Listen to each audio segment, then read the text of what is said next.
genetic disease project. I don't think we will go ahead yet today and decide who's going to do which one. I'm just going to introduce this. We'll spend a little more time tomorrow talking about what project it is you might want to do. And if you want to start this before Christmas, that would be an option. If you want to put it off until Christmas break, that would be an option. If you want to put it off until the night before it's due, that's also an option. Maybe not the best one. Okay? Let's go to the second page first. Talks about a genetic disease PowerPoint. I've got about 32 different genetic diseases listed there, and I've starred about 16 or 17 of them. The ones that are starred would be the ones I'd like to have you choose from. Okay? I'm not sure exactly how we'll choose. Maybe I will make up a drawing and you'll draw a number, and if you get number 1 you get your first choice, and if you get number 2 you get second choice, and so forth. That might be the way to do it. We'll have a little drawing tomorrow, okay? And you'll be able to choose which one you want. Now, these are not all of the genetic diseases in the world. If there's some genetic disease that you are familiar with, maybe it's something that's in the family, it's something you've heard of, it's something you'd like to research a little bit more, I'm more than glad to have you do that. Okay, so if there's some other favorite genetic disease of yours, it has to have a genetic component to it. Okay?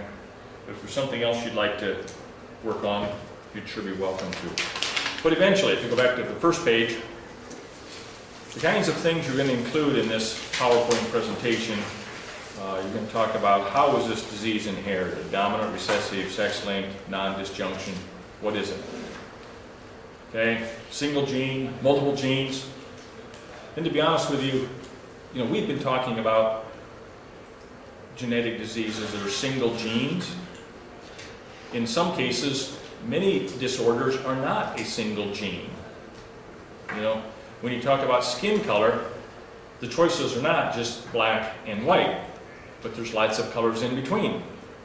If you talk about height, it's not tall and short, lots of things in between. And that's also true of many different diseases.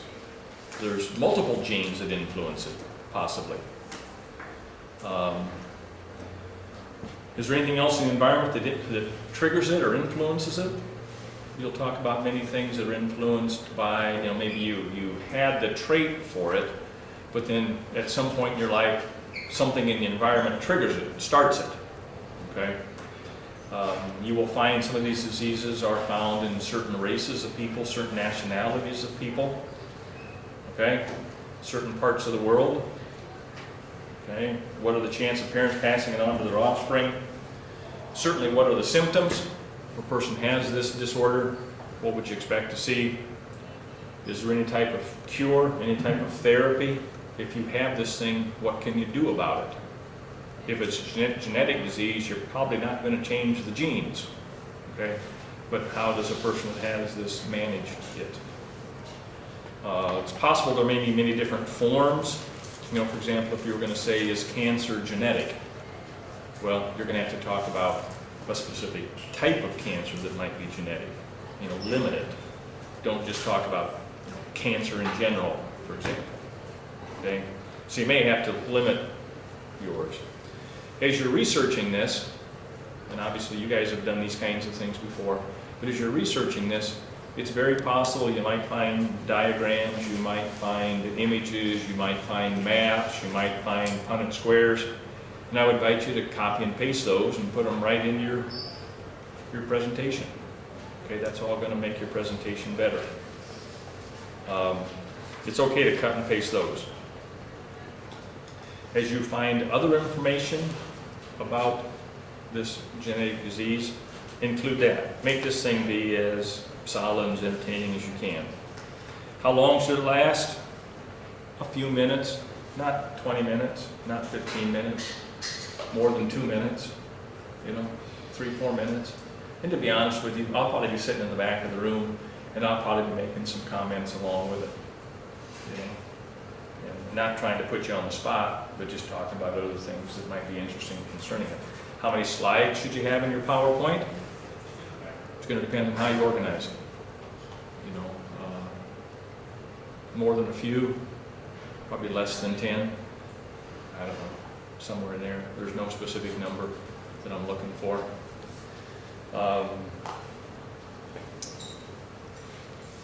You're probably going to run into some words that are kind of hard to pronounce.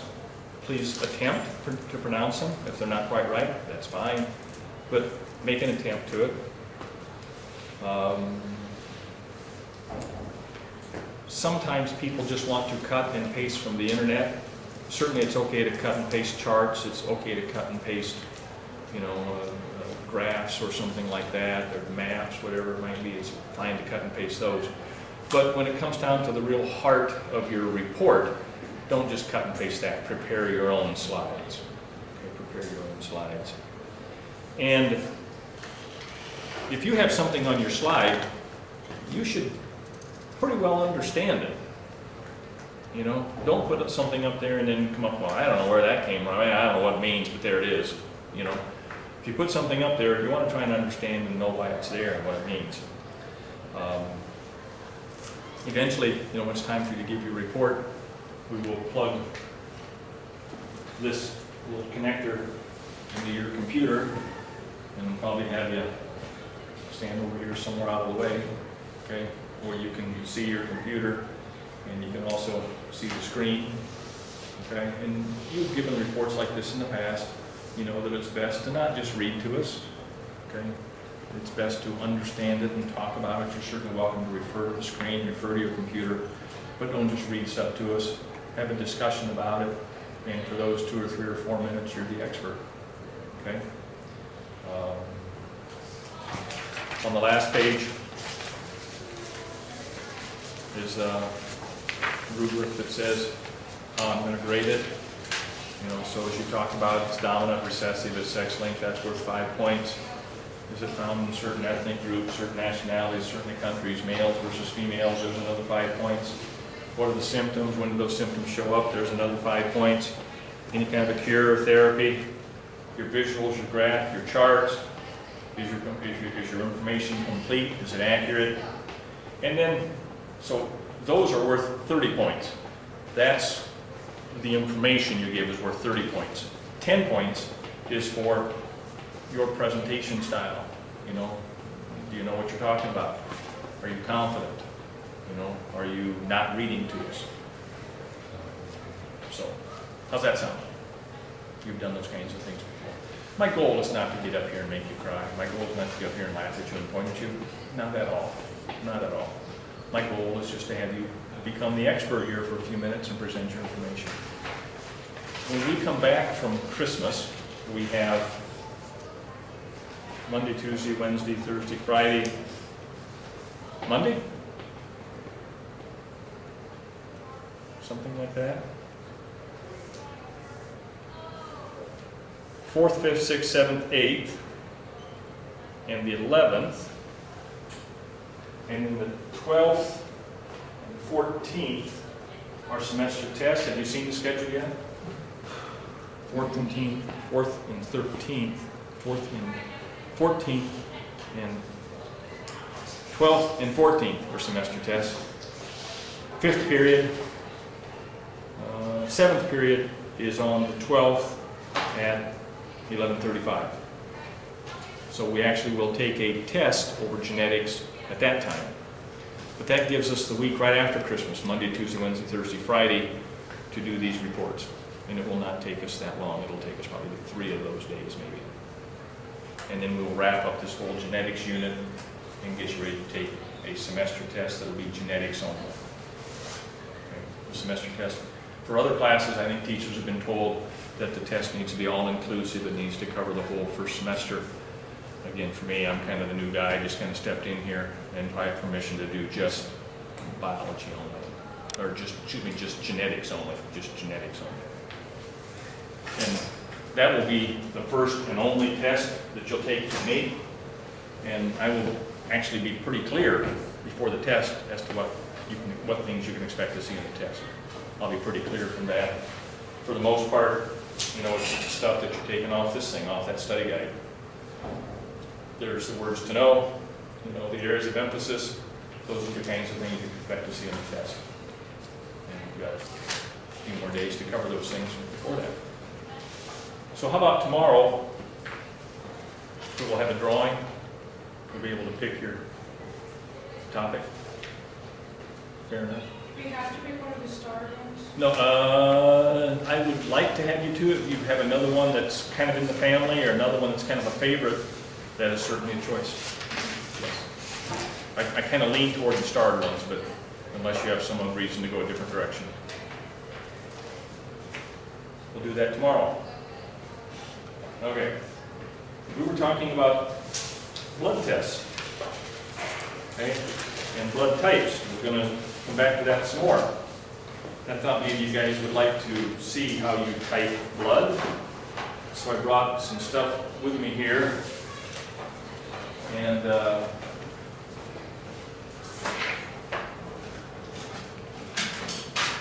what I will do here is put this on the overhead so you can see it. So we have, this is just a little plastic dish to hold things in.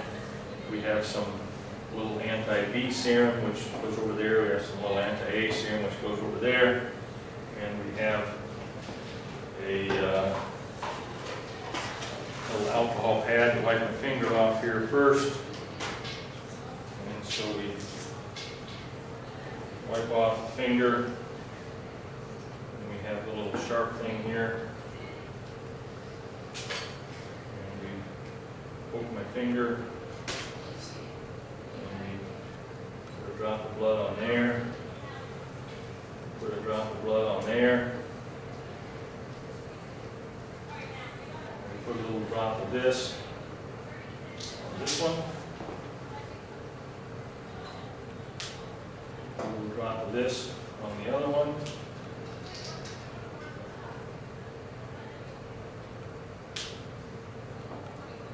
And we stir those up.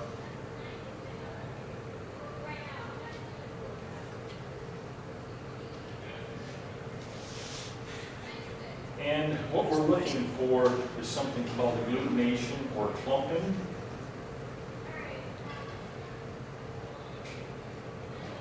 And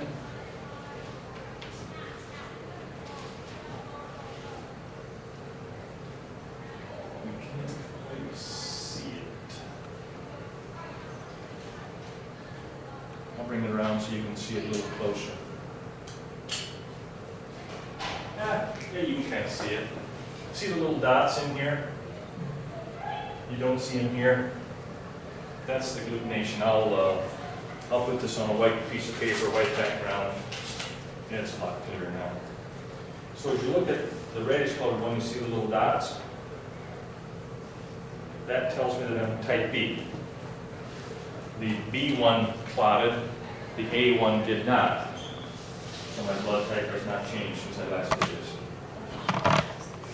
This one clotted, this one didn't. If I would have had type AB, both of them would have clotted. If I would have had type O, neither one would have clotted. Okay?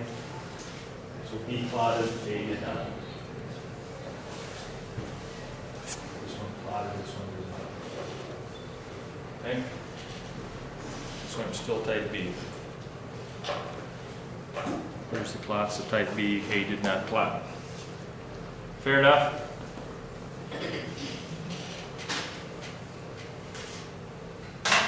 So,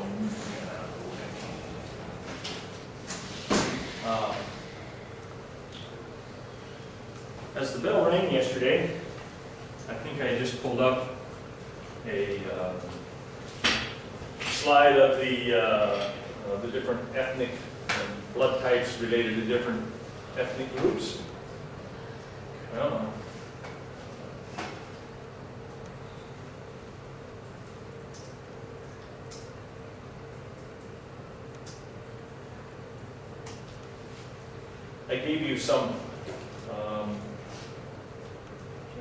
some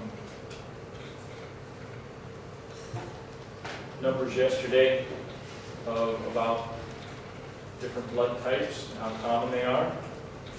And I think we were just talking about this when the bell rang, that if you are an Aborigine, what country are they from? Australia.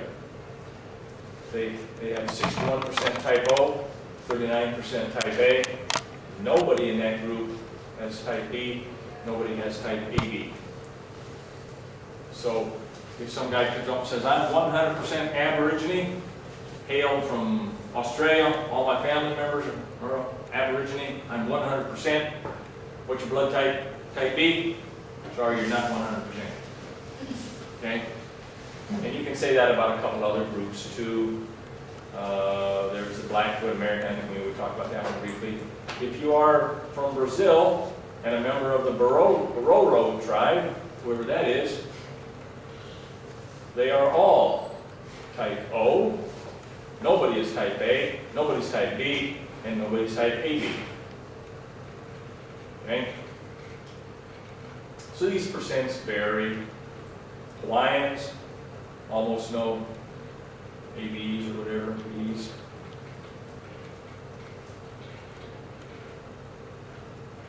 So in the US, there's type O, blacks, there's type O for whites. There's type A for blacks, type A for whites. And type B for blacks, type B for whites, and type AB. Okay?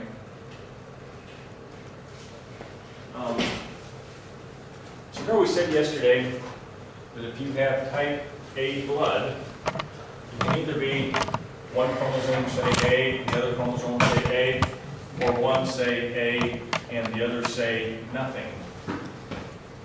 Remember that? And if you have type A blood, if this thing shows type A blood, we don't know whether you're AA or AO. We don't know. Just like I have type B blood, I don't know whether I'm BB or BO. More likely BO, probably, okay? If you're AB, an A on one chromosome and B on the other. If you're type O, you don't have the A factor or you don't have the B factor, either one. Okay? So, let's make some Punnett squares.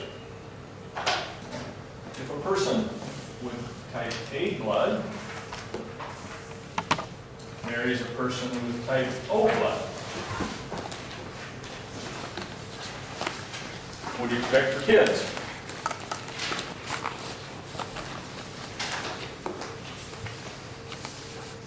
Well, this could be AA, or it could be AO. We don't know. This is OO. Could they have a type A kid? Yes. Sure. You could get an A from here and an O from here. Could they have a type B kid? No. They better not. Right? Better not. No type Bs. Could they have a type O kid? Yes. They could. You could get an O from here and an O from here. Could they have a type AB kid? No. Better not. You have to start talking about miracles and things like that if they have a type AB kid. Okay?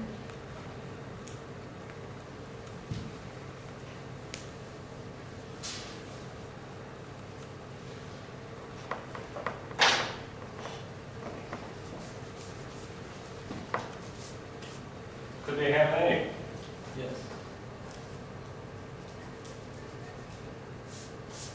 No. Yes. What if that's AO and that's BO? Yes. Then you could have an AO, right? So that's a possibility. Could they have a B? Yes. Same way, you get a B from here and an O from here.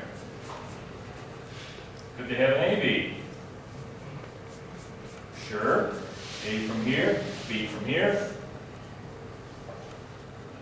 Could they have a type O?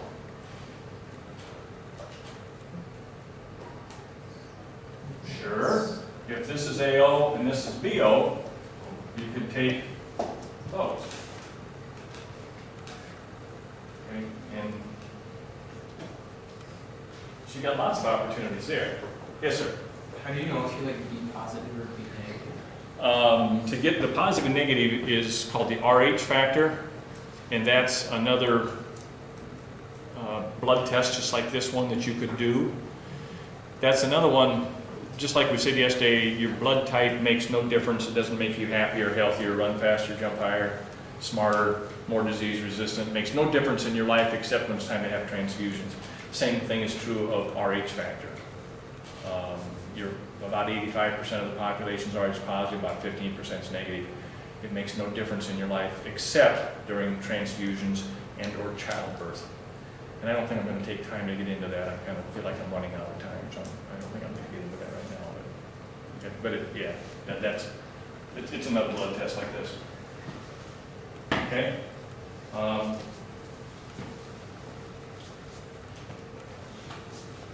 think I did that one.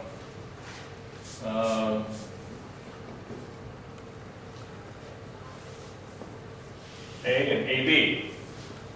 Could they have a type A kid? Yes.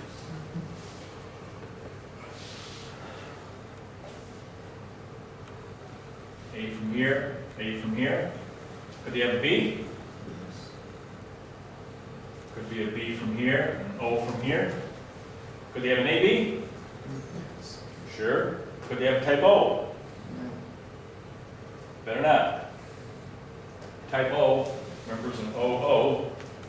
If you get this O, there's nothing over there. Back in the old days, they used to have things called paternity tests. And paternity test, make up a bizarre example. Some girl shows up with a 3-month-old baby and knocks on Elvis Presley's door before his concert. Elvis, would you like to see your baby? Elvis says, lady, I don't know you. I don't even know who you are. Well, you may not remember my name, but you and I spent some time together about a year ago. And here's the result of that time you spent together. Lady, I don't know who you are. You're just after money. Well, you may think so, but my lawyer will be in contact, and I want, $20,000 a month child support from you. Okay. Today, if that circumstance happened, and that does happen, by the way, if that circumstance happened, you would use DNA testing. And if I were teaching DNA with you, we'd talk about how that works. But you would use DNA testing and be very accurate. But if you go back in Elvis's time, the DNA testing wasn't a choice. So here's Elvis, and here's the woman, and here's the baby. So we can do blood types on everybody. Okay? Let's say Elvis has type O, woman's type A. Let's say the baby's type A. Could Elvis be the father? Yes. If this is AO, Yeah. so yeah, Elvis could be the father. Baby's type AB. Elvis says, I'm out of here, lady, ain't my kid. Okay? That's not my kid. Okay? Type B. Not my kid. Okay? Type, I don't know what I've done here. Type O? Does this prove he is the father? Does not prove he is. Just on this basis, we can prove he's not the father of that kid. We can't prove he is the father of that kid. It just means he's still in the pool. Okay? They would look at maybe some other things at that point in time. You know, but this was called a paternity suit. And it, like I say, it didn't necessarily prove you are the father, but you could prove that you're not the father, according to blood types. And we could put a lot of scenarios here and come up with other things. Enough there? How we doing? Okay in blood types? All right. Well, while we're talking about babies, let's talk about twins.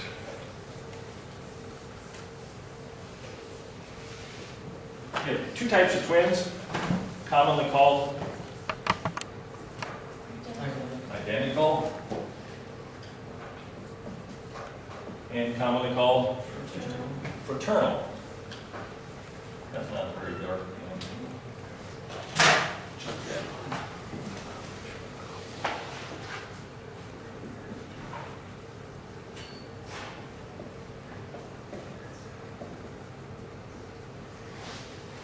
How do you get fraternal twins? How alike are fraternal twins? Not very? Appearance. Maybe some, okay? For fraternal twins, what happens here is mom releases 2 eggs at the same time. And this one's fertilized by 1 sperm, this one's fertilized by a different sperm. So if you have fraternal twins, 2 eggs fertilized by different sperm, okay? Those